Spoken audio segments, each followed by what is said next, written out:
hanggang report lang kayo?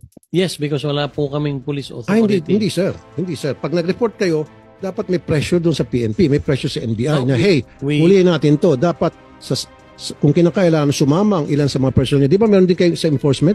Meron pong security. Dapat may kasama kayong taga-enforcement, pupunta doon sa PNP, pupunta sa NBI, you provided them with this information, dapat may follow-up. Kasi kapag hindi nyo gagawa ng follow-up yan, i-provide nyo sa PNP, punos baka yung PNP pumunta lang doon, pagkakitaan, and then i-go naman. Kaya pag pumunta kayo sa PNP with that report, nandoon po kayo, nire-record nyo, kung kinakailan may minutes of the meeting, pag-ipag-usap nyo sa PNP, para after several days, babalikan nyo. Wala pa ba tayong gagawing raid? Ano nangyari dito? Or gusto nyo, i-raid na natin to tomorrow. Pupunta tayo doon kasama yung enforcement group namin. Ganun sir, hindi yung puro report ng report. Kasi kung puro report lang, wala mangyari talaga. Ang nangyari po sa DICT, in fairness to them, they've closed down so many sites, but ang nangyayari po talaga, after 24, 48 hours, ibang site na naman po ang gamit. I'm just reporting to you what is happening with DICT. With regard to the PNP, there have been instances na nag-report din naman po doon sa task force na marami na silang, may ilan po silang nahuli na, pero pagkatapos po noon pabalik-balik po ang nangyayari. Yes, nagpabalik-balik kasi nabigyan ng PNP, nabigyan yung taga-PAGCOR. Hindi, yun po ang pagkukulang. Hindi sir, kasi kung hindi nabigyan yung PNP, hindi nabigyan ng PAGCOR, mag-stop yun. Believe me, believe you. Opo, ay titinan po natin ulit yun. Kaya matitikas ang ulo nito, nabigyan diba?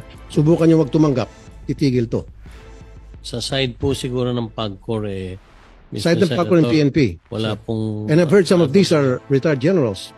Baka doon siguro tayo natatakot. Then go to the hierarchy, doon sa pinakamataas sa PNP. Go to Malacanang. Yes, we have done that, Mr. Senator, sa hierarchy. Kasi I've heard some of these are retired generals ang mayari. So kung natatakot kayo, nandiyan naman yung Malacanang, may access ka naman presidente. Opo. I would assume. Right? Go to the president. Stop these operations. Kasi hindi kumikita ang gobyerno dito. Kumikita sila lang. Tama? Yung po 789 billions pa rin mga kolekta nyo dapat dito. Kung tutusin. Kung sa ganito karami. In 2022 po, bago magsara, kimita po, ang naging revenue po ng PAGCOR was about 500 million a month. Magkano kung isang taon? 6 billion po. So, we will look into your suggestion and... need to shut down. Yes, Mr. Gusto ko, after a month or so, na-shutdown na to. Punta ka sa Malacanang, kausap mo sa Presidente, patigil na to. We have discussed that. I'm sure si Presidente, galit niya sa isa mo. He has also called the attention, Mr. Senator. Okay. Kung kinakailangan, dahil yung Marines, dahil yung Navy. Hindi ako nabibiro. Kasi kung takot ka, dahil mayari to, mga retired generals, so what? Di ba? Okay. We will look into online casinos which operate without license, active 1,455. O ano naman ulit nangyari sa inyong Intel we funds? have been, we have, in fact, last weekend lang po, ang dami pong nahuling malalaki sa Bacoor, Cavite. Ang ginagamit po nila ay mga bahay. I think ang PAGCOR po ang nag-initiate, kasama po ang NCRPO.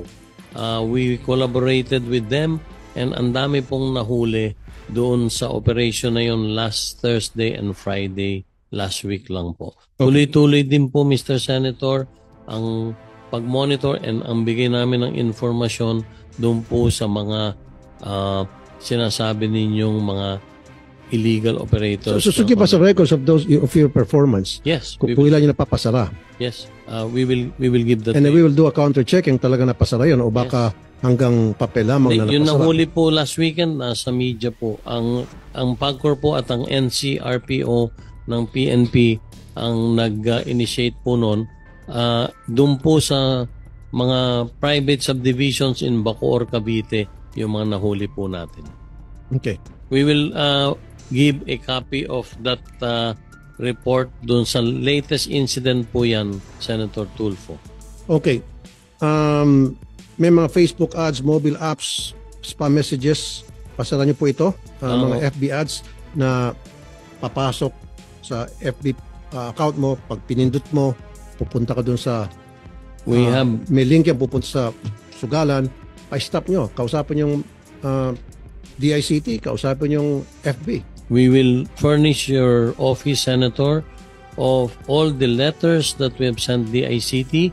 We have also communicated, Mr. Senator, with the DICT regularly, and we will furnish you doon po sa side na yun hindi lang po 2,000, ilan libo po yung mga sinasabi ninyong mga advertisements on social media that we have asked DICT. They have been successful in putting down a few or a few hundreds, pero yun din po ang reklamo, talagang balik din po after a few days. Iba na naman po ang ano nila. Yung pong DICT ay kaya po meron kayo Intel funds, di ba? Gamitin niyo po Intel funds. We are providing them with the information, Mr. Senator. Now, regular po yun. may napapansin ako. Opo. May mga TV, radio, even newspaper ads na in-advertise yung gambling. We should put a stop to this kasi ang TV, ang radio, accessible yan kahit kanino. So, pag isang bata, bukas niya ng TV, nanood siya, nakita niya, in-advertise gambling, anong dating sa mga bata to, especially sa mga minor? So, we're promoting gambling. Okay. So, pwede niyo pong isama po yan sa approval ng license sa kumukuha ng franchise na gaming na bawal kang mag-advertise sa TV, bawal kang mag-advertise sa radio, bawal kang mag-advertise sa newspaper or sa social media. Pag ginawa mo yan, out ka. We will consider that, Mr. Senator. And I will just have to look into the legal side. But we will take your suggestion. Wala naman tayong batas, I'm sure. Wala tayong batas na kasabing hindi pwede ipagbawal mag-advertise ang sino mang casino, ang sino mang gaming sa mass media. I'm sure wala tayong batas. Without looking at it now, we don't have such a law. So wala daw po. Opo. Wala. So therefore, we will pagbawal nyo. seriously look into your suggestion, Mr. Not only seriously, we will stop. Yes. Thank you. Thank you po, Thank you. Senator Tu. Now, let's go to the Intel funds. Nung huling pag-uusap natin, sabi niyo po, meron kayong Intel funds unused. Opo. Nasaan na po yung unused na yon? Saan nakapark yun? Hindi po na-draw from the general fund yun. Because all Intel funds you have to be issued a check. So that means it's When the check was issued, whose name under it? Under whose name was it issued? May mga authorized pong tumanggap lang no. Sino po yung mga authorized na? Ang isa po, Head of Security, former General Raul Villanueva, myself as the CEO, and lahat po yun, nasa general fund lang po yung unused. And bago po nga nandito po ang GCG, hindi po makapaglalabas ng pera ng wala din po attachment ng approval ng GCG. Teka muna, GCG, tama ba yung nabanggit ni Mr. Tenko na yung Intel funds, kapag mag-draw siya from that Intel funds account, nakapangalan sa kanya, sa head of security, sa tao, versus dapat sa isang unit? Opo, na sinasabit po nila yung But yung is it plan legal? nila. Sinasabit po nila. Sir, is it legal na yung mag-draw ng funds from the Intel funds at yun ay nakapangalan sa certain taos?